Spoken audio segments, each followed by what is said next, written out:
جن نکاحوں میں خرافات کو ختم کر دیں گے وہ نکاح وقت پر ہوا کرے گا اور وہ منزل مقصود تک پہنچانے والا نکاح ہوگا. اس لیے کہ نکاح جو ہے یہ جنت کا ایک منظر پیش کرتا ہے.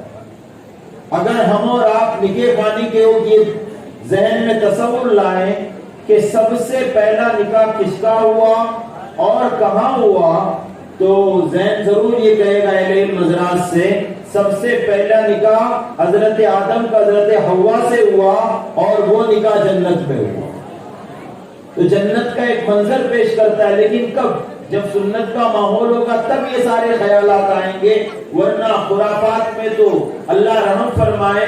میں ایک ایسی محفل نکاح بھی دیکھا, بہت پرانی بات ہے, ممبئی میں ایک ہی مجلس میں نکاح, اسی محفل میں طلاق, اسی محفل میں.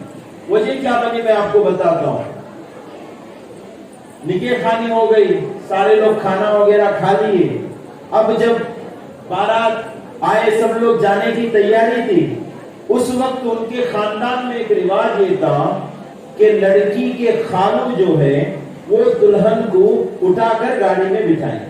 خالو, حالانکہ بالغ ہونے کے بعد چاچا کے لیے بھی یہ بہتر عمل نہیں ہے, بھلے سے محرم ہو. والد صاحب بھی اگر جو ہے وہ دور رہے تو بہتر ہے, حالانکہ والد ہیں, لیکن شریعت کچھ چیزوں کے لیے ادب احترام کا بھی کچھ قانون قاعدے بتاتی ہے, تو یہ ساری چیزیں ہونی چاہیے.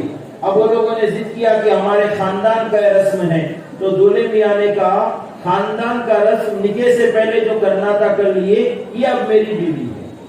اب کہا کہ اب میری بیوی کو کوئی ایسے ہاتھ نہیں لگا سکتا, میں خود ہی اسے اٹھا کر نہیں بٹھاؤں گا, اسے میرے ساتھ چل کر بیٹھنا ہے. تو انہوں نے ضد کر لیا کہ نہیں, ہم اپنے قانون اور اپنے رواج کو ترک نہیں کریں گے. کہا اگر ترک نہیں کریں گے تو اسی محفل میں 3 طلاق دیتا ہوں اور اپنی بیٹی دیتا ہوں. اس کی وجہ کیا بنی؟ دولہا دیندار تھا. اگر دولہا دنیا دار ہوتا تو وہ کہتا کہ یہ عمل ہو جائے, لیکن اس کا فائدہ یہ ہوا اس کے بعد سے اس خاندان میں رواج ختم ہو گئے. میرے پیارے آقا علیہ الصلوۃ والتسلیم کے پیارے دیوانوں, اگر ہم اور آپ آج کے جس دور میں ہم اور آپ سانس لے رہے ہیں, اس دور میں اسلام کے خلاف بہت سارے پروپیگنڈے ہو رہے ہیں.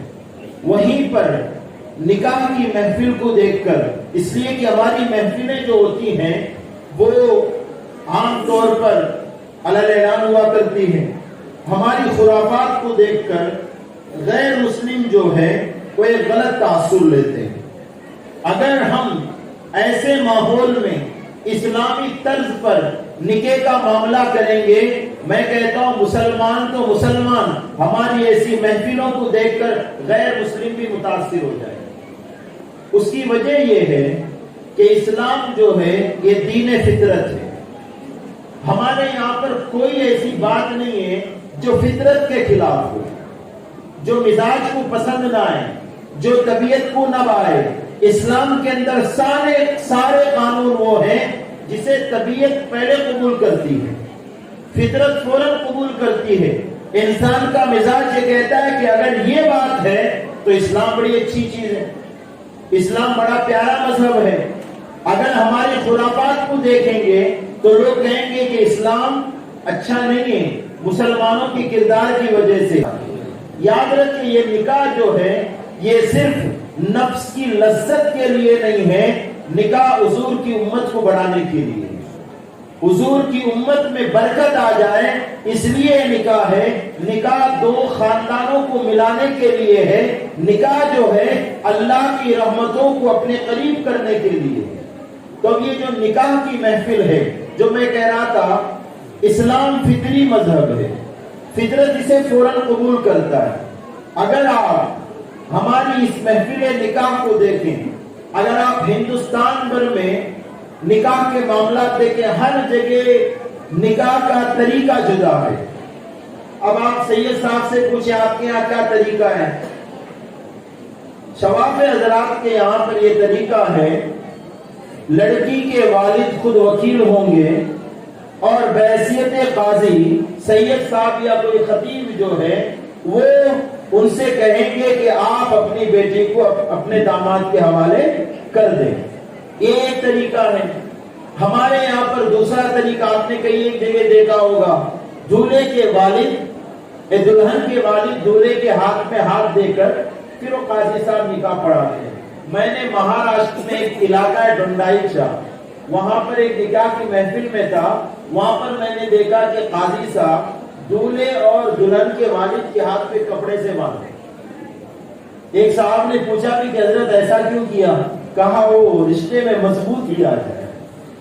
ہاتھ کے باندھنے سے مضبوطی نہیں آتی, دلوں کا ملنا ضروری ہے. دل میں احترام ضروری ہے, دل میں محبت ضروری ہے, دل میں پیار ضروری ہے. اور یہ پیار اور محبت کی حضور کی ایک حدیث پہ عمل کریں گے. حضور علیہ السلام فرماتے ہیں تم اپنے بڑوں کا ادب کرو اور ہر بڑا اپنے چھوٹے پہ شفقت کرے. جب ہر چھوٹا بڑے کا ادب کرے گا اور ہر بڑا چھوٹوں پہ شفقت کرے گا, یوں ہی امت میں پیار اور بھائی چارہ قائم ہو جائے گا. تو الگ الگ آپ ہندوستان کے کئی ایک, میں بنگال میں ایک نکاح کی محفل میں گیا. ممبئی میں ایک دوست رہتے شمش الدین, شاید قاری مجاہد پہچاننے, ریلیٹیوز آپٹیکل والے چشمے کی دکان ہے ان کی. نکاح کھانے میں کلکتہ گئے ہم لوگ, بڑگچیا ایک گاؤں میں. وہاں پر میں نے دیکھا کہ نکاح میں جو ہے لڑکے کے والد محفل نکاح میں نہیں آتے, اپنے گھر پہ رہتے. وہاں پہ ایک الگ رواج ہے. ایک علاقہ ایسا ہے جہاں پر دلہن کی والدہ اپنی بیٹی کی شادی کے دن روزہ رکھتی ہے, روزہ افطاری کا سامان داماد لا کر دے گا. الگ الگ علاقوں میں الگ الگ رواج ہے. ایک چھوٹے چھوٹے علاقوں میں رواج ہے. ہمارے کیرلا میں ایک علاقہ ہے چروتور, تنگڑ جانتے ہوں گے. جیسے ہمارے یہاں پر لڑکی بیاہ ہو کر سسرال جاتی ہے, چروتور میں لڑکی نہیں جاتی, لڑکا بیاہ ہو کر آتا ہے. ہاں, لڑکا جو ہے نا وہ اپنے سسرال آ کے رہ جاتا ہے, لڑکی نہیں جاتی. یعنی آپ ہندوستان میں کئی ایک جگہ الگ الگ کلچر ہے. کئی ایک دوست جب گھر کے حالات بگڑتے ہیں تو کہتے ہیں کاش ہم چروتور میں پیدا ہوئے ہوتے. جب گھر میں کبھی بہو اور ساس کے درمیان مسئلہ ہوتا ہے, لوگ کہتے ہیں کاش چروتور میں پیدا ہوئے ہوتے, تو بہو آتی ہی نہیں ہمارے یہاں پر, ہم چلے گئے ہوتے. یہ ماحول ہے الگ الگ. لیکن ایک چیز ہر جگہ ہے, وہ کیا ہے؟ ہر جگہ نکاح اور نکاح کی تقریب کے معاملات جدا ہے, انداز جدا ہے, لیکن ہر جگہ نکاح میں دو گواہ ضرور ہے.